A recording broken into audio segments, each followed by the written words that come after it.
Okay.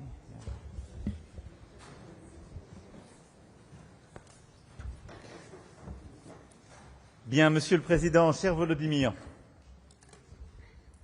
Messieurs les ministres, Messieurs les ambassadeurs, Mesdames et Messieurs, je suis très heureux une nouvelle fois d'accueillir à Paris le Président Volodymyr Zelensky pour une riche séquence qui a débuté hier soir avec un entretien bilatéral approfondi et s'est poursuivi ce matin avec une nouvelle réunion de la coalition des volontaires que nous avons coprésidée avec le Premier ministre Keir Starmer et à l'issue de laquelle nous avons eu un nouvel échange avec le président Donald Trump. Notre objectif est simple, d'abord de souligner que, comme j'avais pu le dire à la Maison-Blanche le 18 août dernier, le camp de la paix est à Washington, à Kiev et dans toutes les capitales d'Europe et chez tous les alliés de cette coalition des volontaires. Nous sommes 35 aujourd'hui autour de cette table. Ce sont ceux qui ont réagi à la guerre d'agression russe et ce sont ceux qui veulent aujourd'hui une paix juste et durable. Et rappelons obstinément les faits qui sont têtus. C'est la Russie seule qui a choisi la guerre en 2022, comme elle l'avait fait en 2008 en Géorgie, comme elle l'avait fait en 2014 en Crimée et dans le Donbass.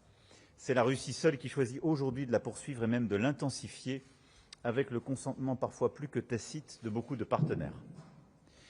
L'Ukraine, elle n'a pas choisi la guerre. Elle a aussi accepté la proposition du président Trump d'un cessez-le-feu inconditionnel dès le 11 mars dernier à Riyad. Depuis, la Russie n'a eu de cesse de multiplier les faux-semblants, les fausses ouvertures, les manœuvres dilatoires en essayant de gagner du temps, en s'accrochant aux mêmes éléments de langage éculés, aux mêmes objectifs révisionnistes, impérialistes, cherchant à limiter la souveraineté de ses voisins. La Russie n'a pas fait que tenter de gagner du temps, elle s'est aussi accrochée à cette volonté de guerre permanente en intensifiant ses attaques contre les civils en Ukraine, comme ces derniers jours et ces dernières semaines l'ont montré, avec des bilans très lourds et inacceptables, en continuant de lancer ses troupes et celles supplétives d'un pays qui est au banc de la communauté internationale pour gagner quelques kilomètres carrés supplémentaires au prix de pertes inouïes. On ne connaît pas le bilan précis de cette guerre, mais on sait que la Russie a perdu dans son dessein plus d'1 million de soldats, tués ou blessés, pour conquérir moins d'1% du territoire ukrainien depuis novembre 2022. Et, ajouté à cela, la Russie, évidemment, n'a pas le droit avec elle. L'objectif donc de ce sommet et de la réunion d'hier était de mettre les facteurs de la négociation dans le bon ordre. Le problème, je viens de le rappeler, c'est Moscou et cette guerre d'agression. Et en exigeant au préalable à toute discussion de paix le retrait des armées ukrainiennes d'un territoire à peu près équivalent à celui qui a coûté près de 250 000 morts et 1 million de soldats hors de combat à la Russie, elle formule évidemment une idée qui est illégale, immorale et impossible. Et donc, ce que nous défendons depuis le début est que la discussion n'est envisageable que si de très fortes garanties de sécurité sont offertes aux Ukrainiens et que si celles-ci sont la condition pour accompagner un cessez-le-feu ou un accord de paix ou un armistice. Et je veux le dire ici aujourd'hui, après les engagements qui ont été pris à Washington à la mi-août par les Européens qui étaient présents, puis engageant toute la coalition des volontaires, nos chefs d'état-major des armées et nos ministres de la Défense ont mené un travail extrêmement intense, en coordination étroite avec les Américains et l'OTAN, et je peux vous dire aujourd'hui que nous sommes prêts. Cette coalition des volontaires, qui s'est établie le 17 février de cette année, ici même à Paris, venant poursuivre d'ailleurs ce que nous avions ouvert dans nos travaux de février 2024 ici même, cette coalition des volontaires, qui est une coalition de paix, a aujourd'hui en effet mis sur la table et clarifié avec un engagement militaire et politique la contribution des 35 membres afin justement d'apporter ces garanties de paix et de sécurité à l'Ukraine. Celle-ci vise d'abord à ce que dans la négociation, il n'y ait aucune limitation de format ou de capacité pour l'armée ukrainienne. C'est ce que nous défendons, ce que nous défendrons jusqu'au bout. Et nous nous sommes donc mis en capacité d'apporter les moyens d'une régénération de l'armée ukrainienne pour qu'elle puisse non seulement résister à toute nouvelle attaque, mais dissuader la Russie de toute nouvelle agression. C'est le premier pilier des garanties de sécurité, le plus important, le plus indispensable. Et donc nous avons rassemblé les contributions de tous les pays. Le deuxième élément de ces garanties de paix et de sécurité, c'est ce qu'on a appelé les forces de réassurance. En effet, nous avons aujourd'hui 26 pays qui formellement se sont engagés, plusieurs autres encore à clarifier leur position, mais 26 pays qui se sont engagés à déployer comme force de réassurance des troupes en Ukraine ou à être présents sur le sol, en mer ou dans les airs pour apporter cette réassurance au territoire ukrainien et à l'Ukraine le jour d'après le cessez-le-feu ou la paix. Cette force n'a pas pour volonté ou pour objectif de mener quelques guerres contre la Russie, mais c'est une force qui doit garantir la paix et apporter très clairement un signalement stratégique. Elle se déploiera dans le cadre d'un cessez-le-feu, pas sur la ligne de front, mais dans des géographies qui sont en train d'être définies, mais elle vise à prévenir toute nouvelle agression majeure et à impliquer les 26 États très clairement dans la sécurité durable de l'Ukraine. Nous avons, à l'issue de ce sommet, décidé de lancer maintenant les travaux politiques et juridiques pour décliner ces garanties de sécurité. L'ensemble des pays de la coalition avec l'Ukraine. Et nous avons ensuite tenu un appel avec le président Trump, où nous avons pu établir tout cela. Les conclusions de cet appel sont simples. Dans les prochains jours, nous allons finaliser le soutien américain à ces garanties de sécurité. Les États-Unis, comme je l'ai dit, ont été impliqués dans toutes les étapes du processus, et je veux remercier évidemment que ce soit les militaires ou les civils et responsables politiques qui ont mené ces travaux. Et donc nous finaliserons dans les prochains jours le soutien américain, mais il a été clair maintenant que l'ensemble des membres de la coalition des volontaires européens, mais aussi asiatiques, membres du Pacifique ou canadiens, ont pris leurs responsabilités. La deuxième chose, c'est que nous avons aussi décidé de coordonner nos actions en matière de sanctions primaires et secondaires pour être plus efficaces et arrêter l'effort de guerre russe. Et c'est le fruit de la discussion que nous avons également conduite avec le président Trump à l'instant. Maintenant, les prochaines étapes sont simples. Il y aura des contacts à nouveau entre Américains et Russes. Et nous sommes tous avec une volonté claire, c'est que les rendez-vous qui ont été décidés, sur lesquels les Russes se sont engagés il y a plusieurs semaines, deviennent une réalité. Le sommet bilatéral physique entre les deux présidents et le sommet trilatéral et quadrilatéral que nous appelons de nos vœux. Si la Russie continue de refuser les discussions de paix concrètes, ce qui est la seule conclusion qu'on peut tenir de ces choix et des options répétées depuis le mois de mars dernier, alors nous prendrons des sanctions additionnelles en lien avec les États-Unis d'Amérique et apporterons des réponses claires à ce refus d'avancer. C'est aussi ce que le président Trump a exprimé tout à l'heure à l'occasion de cet appel. Notre objectif, parce que nous avons toujours été du côté du droit, d'une vraie paix, c'est-à-dire d'une paix juste et durable, c'est que l'Ukraine soit rétablie dans ses droits, qu'il n'y ait pas de prime à l'agression, et que la violation du droit international ne puisse être consacrée ni acceptée. Il en va du respect du droit international, de la sécurité de l'Ukraine, mais également de notre sécurité à tous.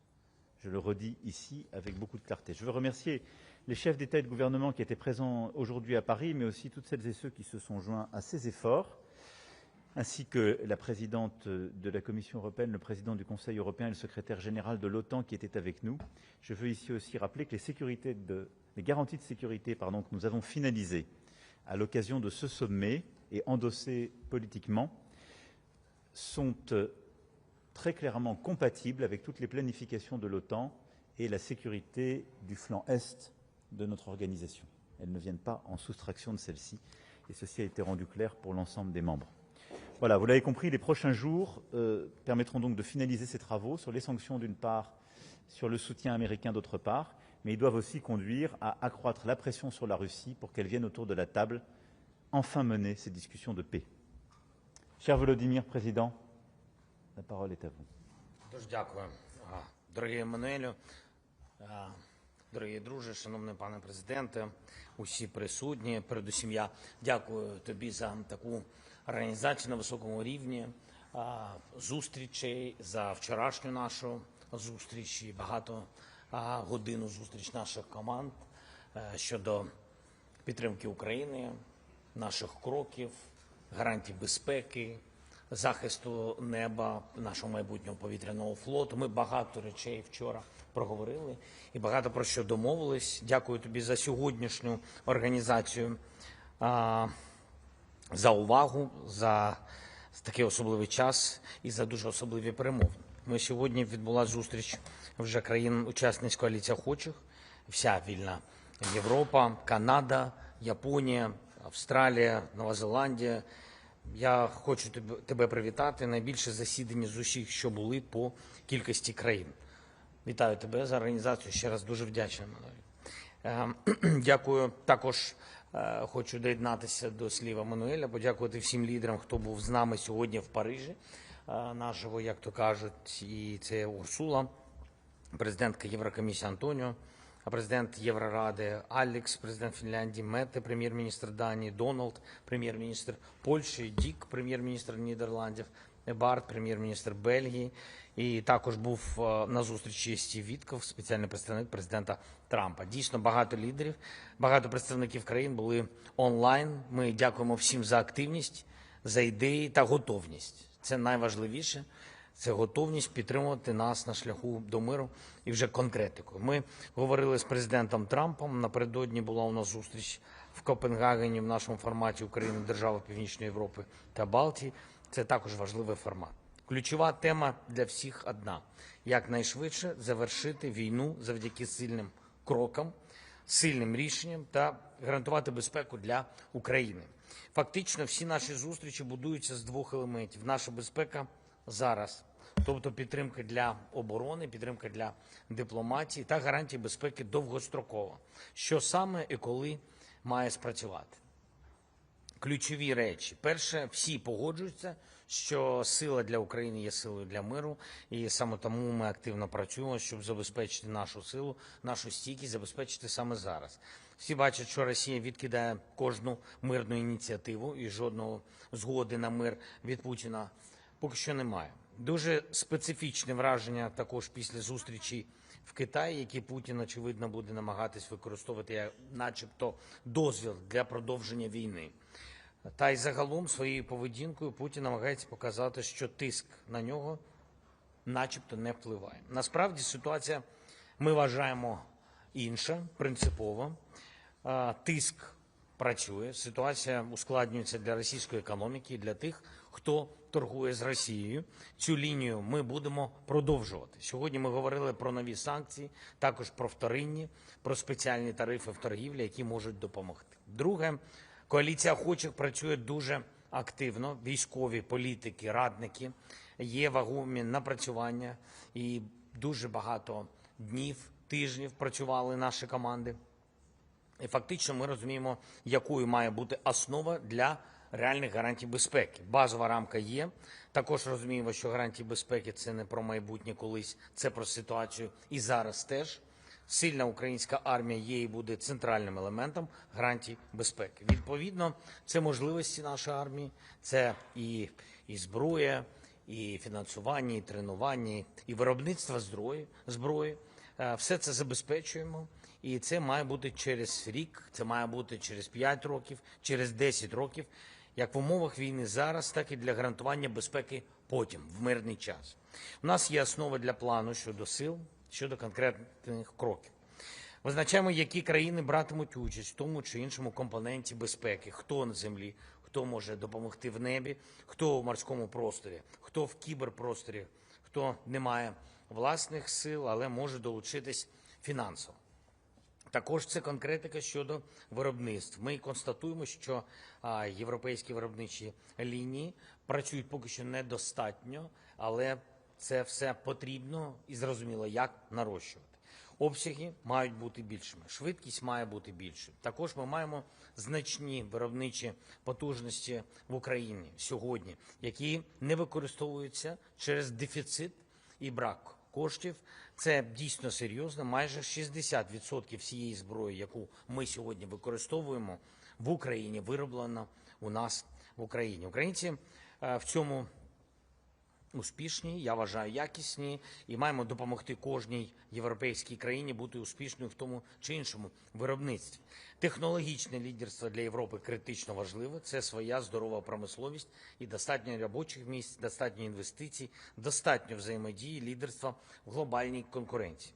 Європа має бути лідером, і ми, зокрема, це просуваємо, коли будуємо нові гарантії безпеки для України. Готуємо документи щодо гарантій та визначаємо інвестиції у безпеку від кожної країни.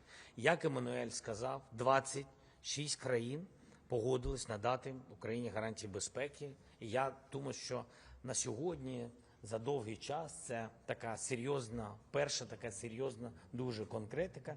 І я вітаю нас з цим всіх, і тебе вітаю, і Кіра, як головуючих коаліції охочих. Третє. Важливо, що Америка з нами, ми працюємо в багатьох форматах, від таких програм, як Pearl, що дозволяють купувати американську зброю, до готовності Америки брати участь в гарантіях безпеки довгостроково. Сьогодні ми говорили з президентом Трампом. Ми дякуємо за підтримку. Тривала розмова, детальна, про те, як підштовхувати ситуацію до миру. Ми обговорили різні опції. Найголовніше – це тиск, щоб сильними заходами, зокрема економічними, змусити до припинення війни. Ключ до миру – позбавлення російської машини війни, грошей, позбавлення ресурсів. Ми також піднімали питання про максимальний захист українського неба. Це порятунок життів. І допоки немає миру, наші люди мають не залежати від постійних російських атак, російських ракет, іранських дронів, мають забирати вони життя українців. Це важливо і це можливо. Ми розраховуємо на цю програму. Ми домовились про подальші контакти. Дякую, Еммануеле. Слава Україні! Merci, Président. Je crois qu'il est prévu qu'on prenne 4 questions.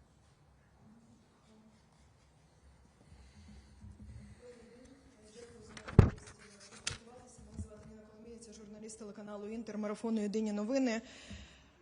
Україна. Питання до вас обох, будь ласка.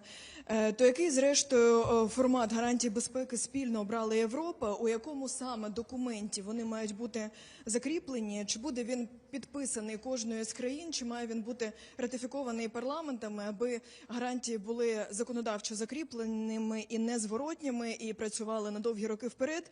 І також прошу уточнити щодо підтримки від європейських партнерів на цей момент, коли Путін посилив масовані атаки України, і в той час, коли йде підготовка до зими, і ми розуміємо, що цей фактор він також може використати. Щодо підтримки ППО, чи є нові рішення, чи можемо сподіватися на допомогу посилену в цьому питанні? Дякую.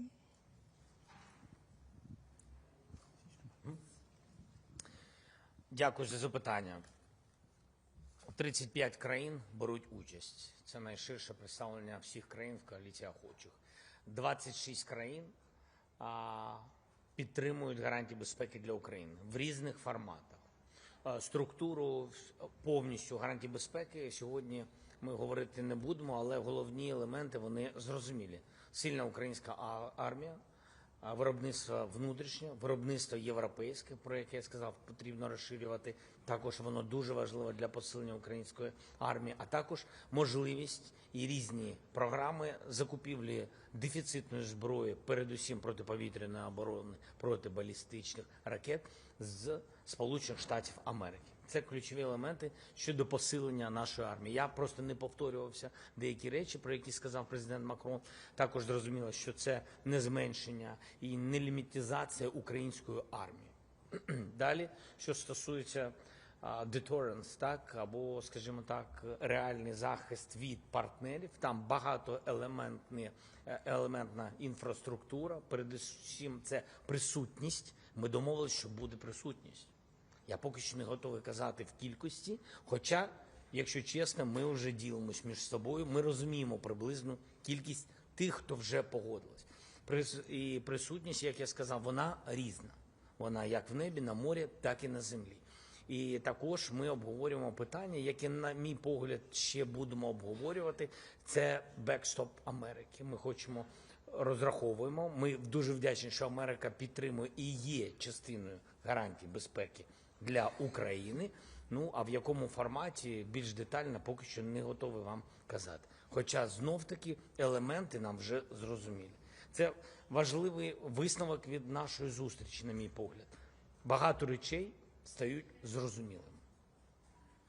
І ну, це так, ну, скажімо так, підтримує так, реальністю, не тільки морально, а дійсно підтримує, що у українських, у наших військових, у нашого населення, у України будуть реальні діючі гарантії безпеки. Політичний формат. Ми сьогодні також проговорювали, що окрім мілітарних гарантій безпеки, є ще політичний формат. Ну, про це пізніше. Щодо ППО, в принципі, в кінці свого виступу я сказав, ми розглядаємо один формат, ми сьогодні з ним поділилися, ми вчора детально про це говорили з Еммануелем, говорили вперше про такий формат, сьогодні поділилися з партнерами, після цього поділилися з президентом Трампом. Якщо ми отримаємо позитивний сигнал від Сполучених Штатів Америки, тому що технічно від них багато в цьому новому форматі захисту неба залежить. Якщо ми отримуємо від них позитивний сигнал, будемо раді поділитися цією інформацією. Дякую. Merci beaucoup. Pour votre deuxième question, je vais commencer par là. Vous avez raison de dire qu'il y a une intensification des attaques russes et qu'elles impliquent de monter, d'accélérer le soutien à la résistance ukrainienne. Et donc, nous en avons d'ailleurs longuement parlé hier pour ce qui est de l'aide bilatérale, une accélération des livraisons, des formations aussi, des solutions de financement avec nos partenaires clés pour pouvoir soutenir l'effort de guerre ukrainien. Je veux insister sur le point aussi de l'accélération des productions, en particulier de drones sur le sol ukrainien. Il y a eu une transformation remarquable ces dernières années, c'est la capacité de l'Ukraine à produire ces armes. Et donc nous sommes en train aujourd'hui aussi de transférer beaucoup de capacités de production.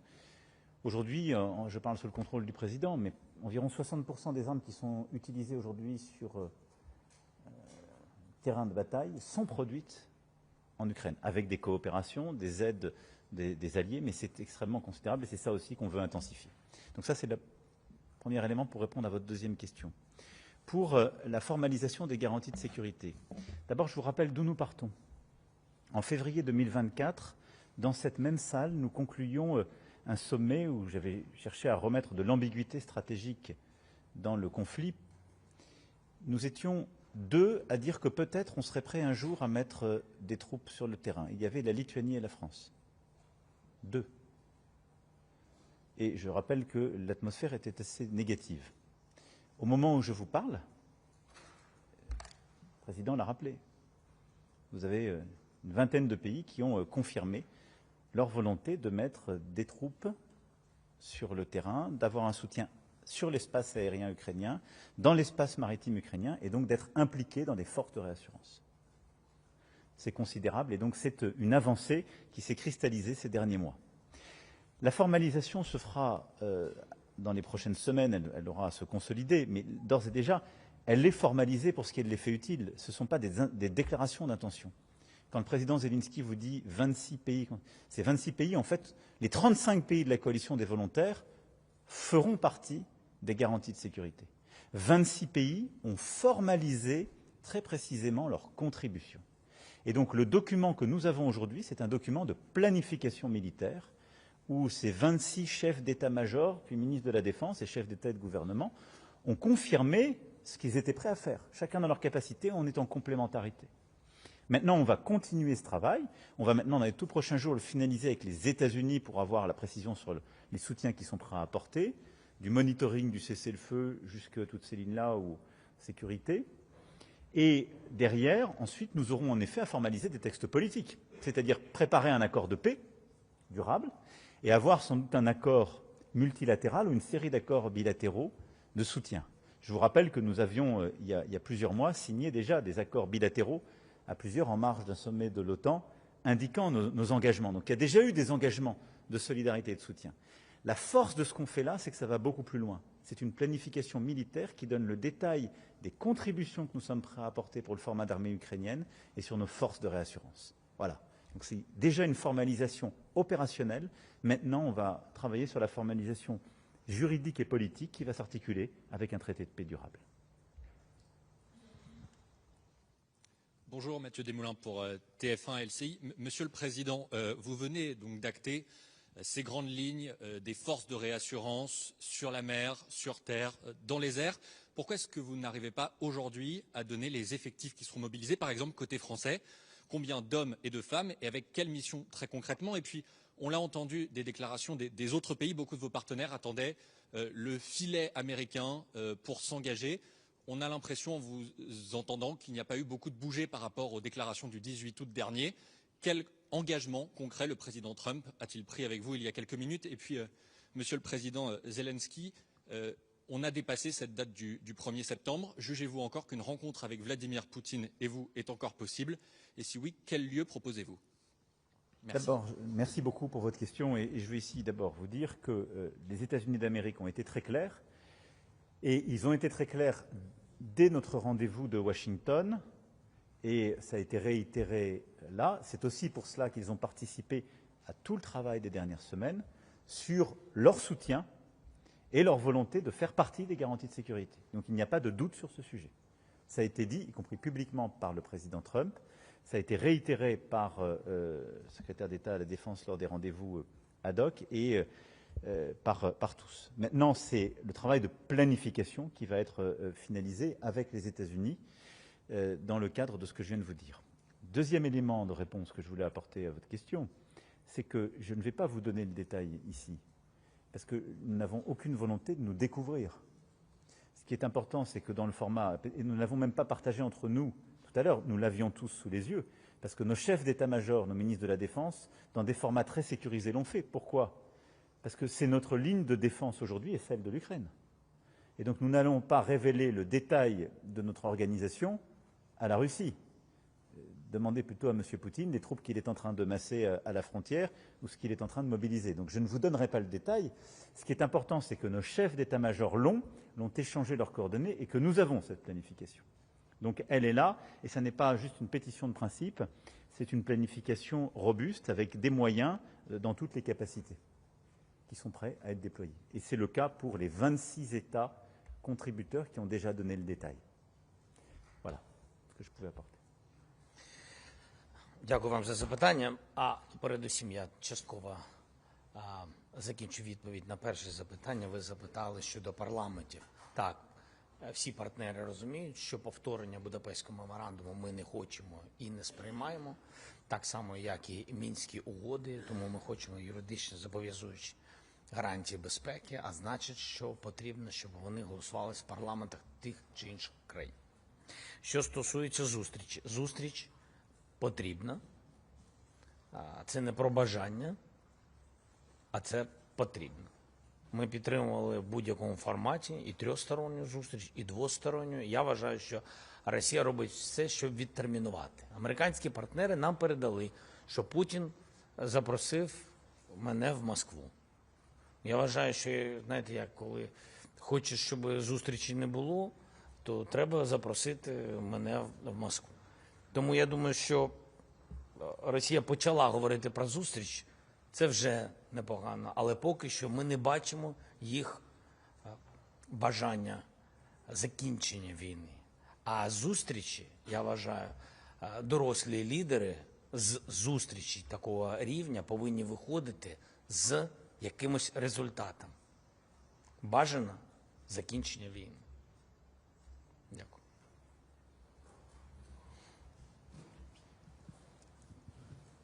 Бонжур. Я озвучу Лідія Таран, Укрінформ. Перше питання до пана президента Зеленського. Ви вже частково на нього відповіли, але все ж таки хотілося б уточнити, чи під час цієї тривалої, як ми, журналісти, зрозуміли, розмови з Трампом, чи були ним озвучені якісь нові дедлайни для Путіна? І чи йшлося лише про зустріч у форматі вашу сам на сам із ним, яку американська сторона передала це прохання, чи йшлося ще і про інші варіанти зустрічей?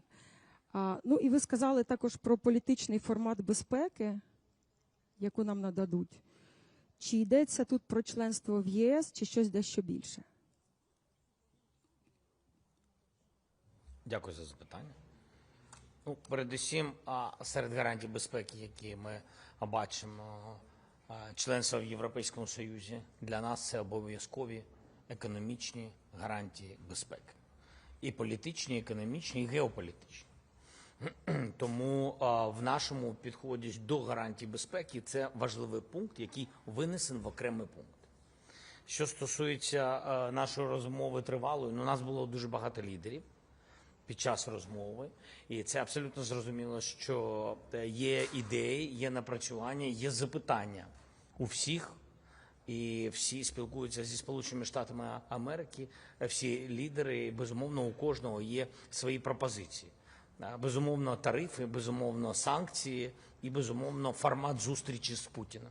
І на що Америка, головне, коли погодиться, якщо Путін буде відтерміновувати зустріч. Ось ці теми, в принципі, обговорювалися. Також з нами був на зв'язку віце-президент з того боку в онлайн, віце-президент Сполучених Штатів Америки Венс, а у нас за столом представник президента Трампа Стів Вітков. Français. Je voudrais savoir, ça c'est mon deuxième question, sur le cessez-le-feu et de l'accord de paix. Auparavant, vous avez dit que les Européens sont prêts à apporter des garanties de sécurité dès que le cessez-le-feu sera instauré. Mais hier, vous avez affirmé que ces garanties commenceraient dès la conclusion de l'accord de paix. Donc, pourriez-vous nous préciser, le cessez-le-feu désormais fait partie intégrante de l'accord de paix ou comment? Merci pour votre question et cette clarification. Nous avons toujours dit que pour qu'un cessez-le-feu conduise à une paix durable, il fallait des garanties de sécurité robustes. C'est ce que nous faisons. Ensuite, nous avons vu d'ailleurs ces derniers mois les choses varier. La proposition d'un cessez-le-feu agréé par le président Zelensky est une proposition américaine, finalement refusée par le président Poutine, qui est au sommet d'Anchorage, a dit « je ne veux plus de cessez-le-feu, je veux maintenant un accord de paix ».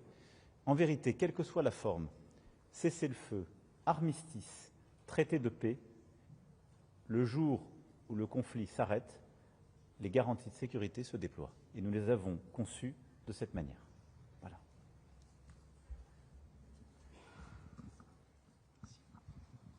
Bonjour Monsieur le Président, Léopold Debert pour BFM TV. Bonjour Monsieur le Président Zelensky. Petite précision juste d'abord sur ces 26 pays dont vous parlez. Est-ce que vous pouvez juste nous préciser si ça inclut l'Allemagne, l'Italie, la Pologne, qui étaient particulièrement réticents à cette idée d'envoi de troupes. Concernant les sanctions, cette fois-ci, pour tous les deux, vous parlez de sanctions donc coordonnées avec les États-Unis potentiellement à l'issue si ça n'aboutit pas dans les prochaines semaines. De quoi est-ce qu'on parle précisément? La Maison-Blanche affirmerait, si vous pouvez nous confirmer, que Donald Trump vous aurait demandé pendant cet appel à tous les dirigeants européens de cesser, je cite, d'acheter du pétrole russe, et aussi qu'il a souligné que les dirigeants européens devaient exercer une pression économique sur la Chine, je cite toujours, pour financer les efforts de guerre de la Russie. Est-ce que vous pouvez nous le confirmer et quelle a été votre réponse? Et un tout dernier point rapide, évidemment, je vous pose la question, Monsieur le Président, en cette période d'instabilité politique en France, quel est le message que vous passez? On voit bien que le contexte international est très complexe à l'approche d'une semaine à très haut risque. Et on pense à François Bayrou, dont les jours sont comptés. Merci beaucoup. Et écoutez, sur d'abord les contributions, les 3 pays que vous avez évoqués font partie des 26 contributeurs qui ont défini des soutiens, soit pour la régénération de l'armée ukrainienne, soit pour la sécurité sur son sol, dans ses airs, en mer, et donc font partie de ceux qui ont donné leur contribution. Et nous avons chacun, après, nos modalités d'intervention, les uns déployant des troupes sur le terrain, les autres restant dans des pays membres de l'OTAN ou mettant à disposition leur base. Je ne vais pas, comme je l'ai dit, détailler les contributions, mais tous les pays que vous avez évoqués sont des contributeurs importants à ces garanties de sécurité, ont donné leur contribution, ont été extrêmement moteurs dans nos échanges. Sur les sanctions, il est tout à fait vrai que le président Trump et l'administration américaine se sont émus, comme nous le faisons d'ailleurs depuis le début de ce conflit, des choix qui ont été faits par 2 pays membres de l'Union européenne qui continuent d'acheter du pétrole russe.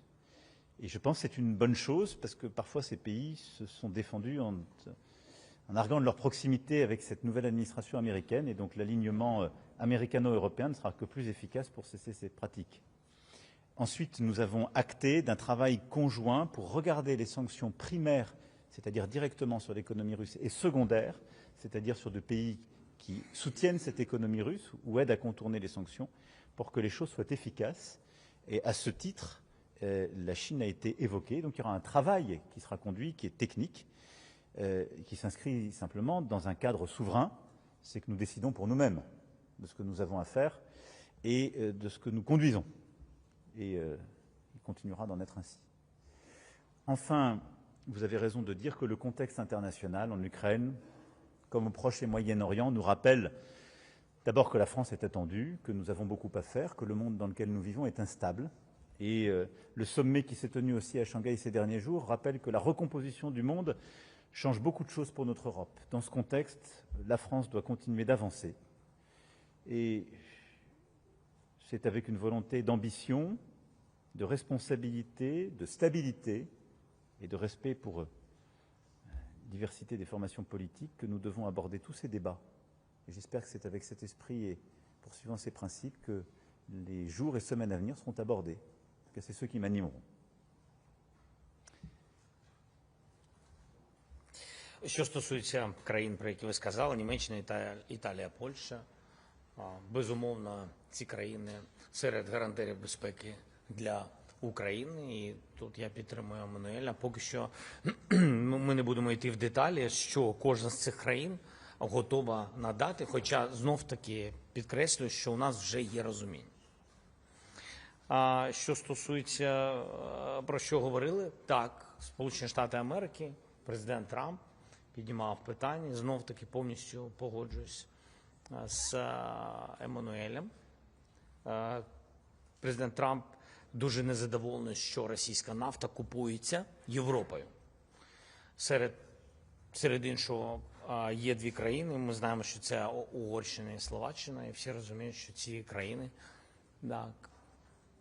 Але я хочу всім нагадати, коли Росія атакувала нашу енергетику, а ми у відповідь атакували їх енергетику, на якій вони заробляють гроші і витрачають ці гроші потім на зброю, то саме ці дві країни жалілися президенту Трампу на те, що ось Україна така, вона зменшує можливості отримання відповідної нафти. Тому, бачите, Україна знайшла такий вид санкцій. Але, безумовно, я радий, що сьогодні Сполучені Штати Америки абсолютно відкрито говорять про те, що, називаючи ці країни, говорять про те, що вони допомагають руській машині війни. І нам потрібно всім це зупиняти. Merci beaucoup, mesdames et messieurs, pour votre attention, vos questions. Et merci au président Zelensky pour sa présence à Дякую, Paris. Еммануель. Thank you so much.